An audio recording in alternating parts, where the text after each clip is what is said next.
Hello folks, welcome to another exciting edition of Iron Horse Railway. This week we take a look at the outline process for giving your bogies and underframes a little bit more detail using an airbrush and weathering powders. Also, I show you how to install the platform lighting from DCC Concepts Legacy range and add it to their Mimic lighting board as well, so you too can control the lighting on your layouts nice and simply. And I'm also going to be showing you a few things which have caught my eye this week in the world of modern railways. Let's have a look, shall we? So you might remember some weeks ago I got some lighting installed in the waiting room there from DCC Concepts using their Legacy lighting board. Well, today I'm going to finish that installation, or rather continue it, and put some of these bad boys on. Platform lighting. 3 of them on the platform. Let's have a go. So first things first, you need to remove them from the packaging. When you do this, be very careful because the lamps are quite delicate. And just throw that away. Anyway, the lamps are very delicate and they're wrapped around a little bit of card at the bottom which keeps the wires, in theory, from tangling together.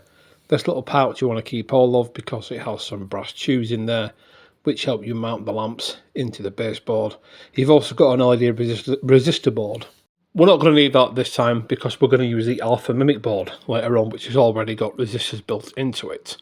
Once you've got all 3 of the lamps out of the packaging, you need to really carefully unravel them from the little cardboard insert there.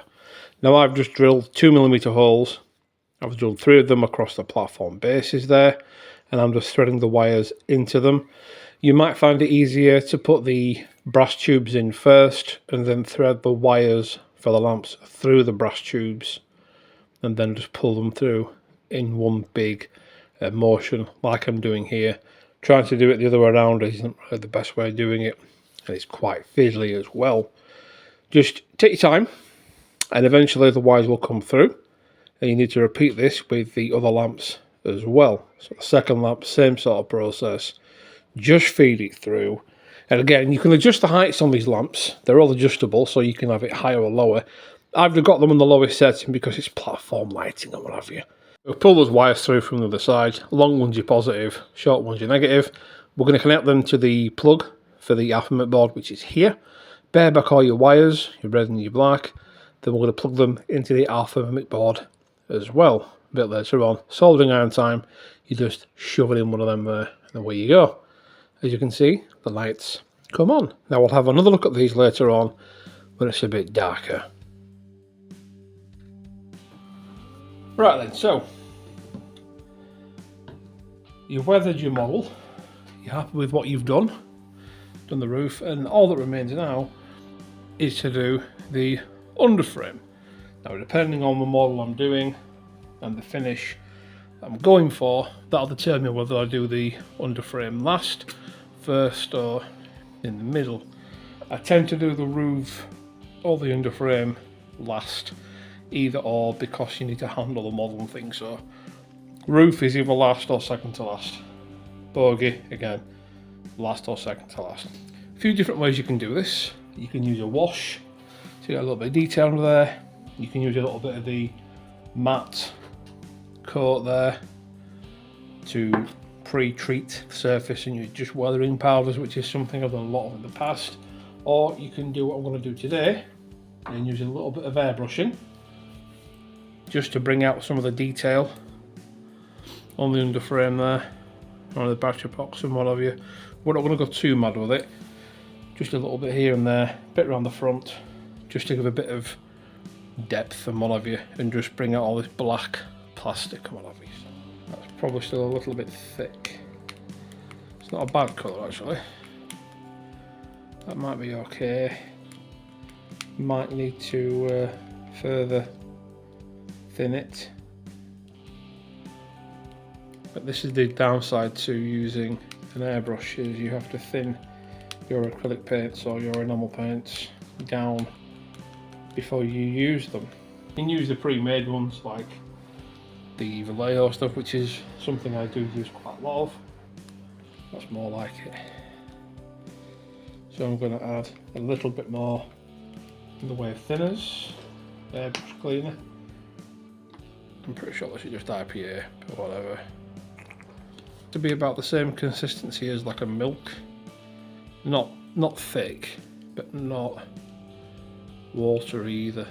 Get our specialist airbrush, just pour a little bit into the top there. Do a test piece first.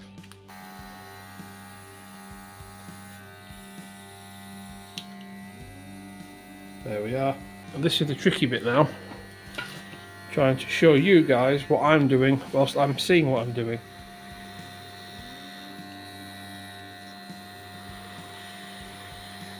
There we are. Just a little bit to the underframe. Try and get it from different angles as well if you can.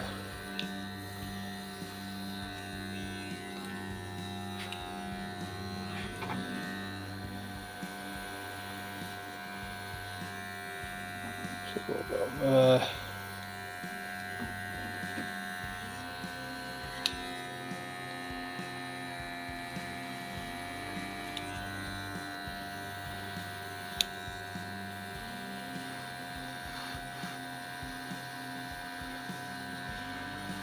And just a little bit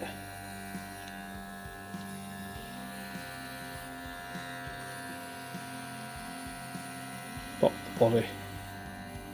There we are. Okay, so again, just a little bit in there.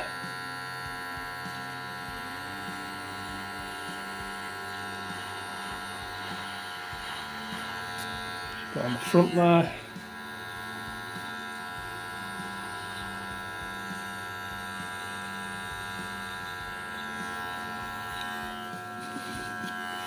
There, just a little bit in there. And you want to try and make this a little bit varied. You don't want to do it the same colour all over. Heavier in some places, lighter in others.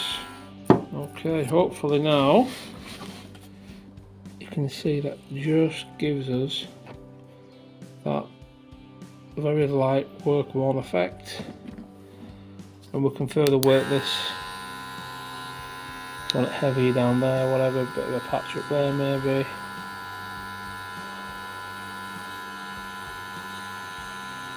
There we are, it's come out nice actually, is that? There we are, lovely. And we can use a few different colours on that. Clean the brush out first and foremost. And then we can add some powders to it as well. What I'm just going to do is give this airbrush a quick rinse out. I'm going to put a little bit of grey on there as well.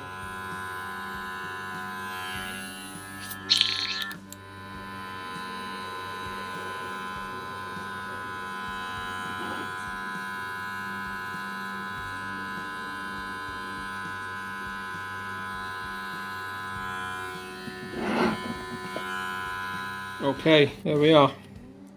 We're going to call it done for the airbrushing, and then we're going to have a look at doing a little bit of detailing with the powders, and we'll call that done. Okay.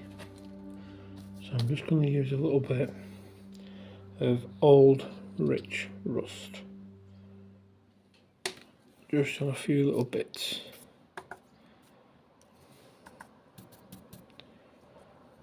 A little bit here. A little bit here.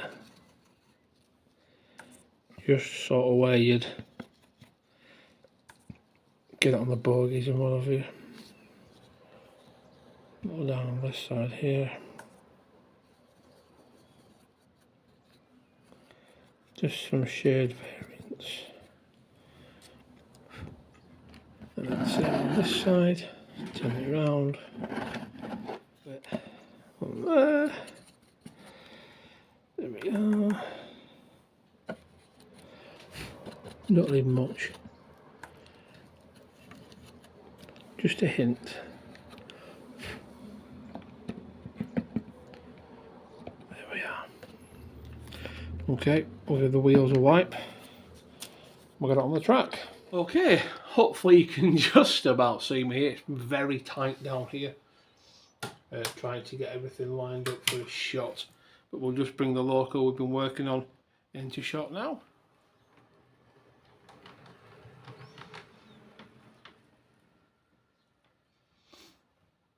Nice little loco this. It's an older Batman one, so it doesn't have lighting functions or anything like that. But as you can see on the bogies now, hopefully you can see just about right, that little bit of weathering we did, there's about 20 minutes worth in real time, has just brought out the detail on the underframe. It's blended the body to the bogies and the underframe, the tanks and what have you. It looks really nice. Hopefully that's taught you something useful. Something you can take away and practice yourself, because even though I do offer weathering commissions, I do think people should at least have a go at it once or twice on their own. And I think now we'll just have a little bit of footage of the little Class 25 rolling around the layout with the legacy lighting in the background and its nicely newly weathered bogies and underframes. This really is something you can have a go at out on, guys, but if you feel like you want someone else to do it for you, please do give me a shout. ironhorserailways@gmail.com for all of your weathering requirements. Oh, and you can also hit me up on Facebook as well. No idea why I sounded like Stewie Griffin there, but there we are. Anyway, the Class 25 is backed into the platform now. That'll do for us. Let's crack on. Right then folks, so what has caught my eye this week in the world of model railways? First thing which comes to mind is Acura Scale's new Siphon G-Wagons. These hit the stores recently, I believe it was early this week, and they seem to have been met with a wide response of positive comments. They're obviously sharing the 5-star reviews on their Facebook page. They're not going to share the 1-star reviews. Not that I've seen any though. Review samples I've seen on people's videos, photographs and things, it looks like something which I'm interested in certainly picking up in the coming weeks. And I'd certainly like the chance to weather one of them as well.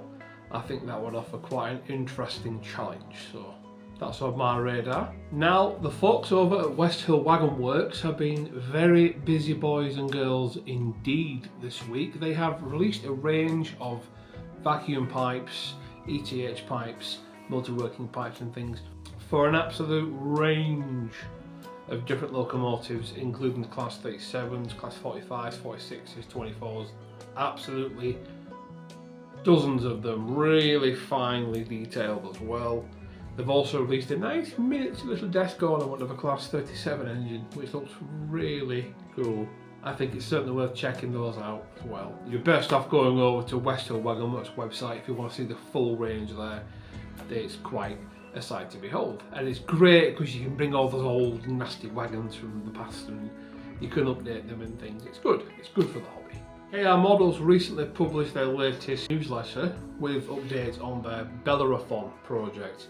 This is something which I didn't know much about until they announced it at Christmas, I think it was, and it looks such an amazing little locomotive. Certainly something for my preserved railway as well, so I look forward to adding one of those to the collection too. The tiny Gooch, the tiny Gooch valve gear, Stevenson Gooch valve gear, really intricate and fine detail on that there. Looks amazing. They've actually got a newer version of their running demonstration of it on their YouTube page as well. So again, check out the KR Models YouTube website if you want to see close up of that little valve gear running. It looks absolutely fantastic and is worth a look if you're after something a little bit more unusual to run on your layout. Let's face it, KR Models have got a little bit of a reputation for making things a little bit weird, but I, having owned the GT3 and have 2 more coming, I can't really say that it's a bad thing, so awesome. Looking forward to seeing that. And that's everything which has caught my eye in the past few days in the model railway world. If there's anything you think that I missed, please do let me know in the comments below and we can discuss it further there. So that's everything for this week, folks. Hopefully you enjoyed what we had to offer you. Don't forget to do like, comment, subscribe, all that good stuff. And I will see you all next week for another 10-15 minutes of absolute model railway nonsense. Till then, take care. Bye bye.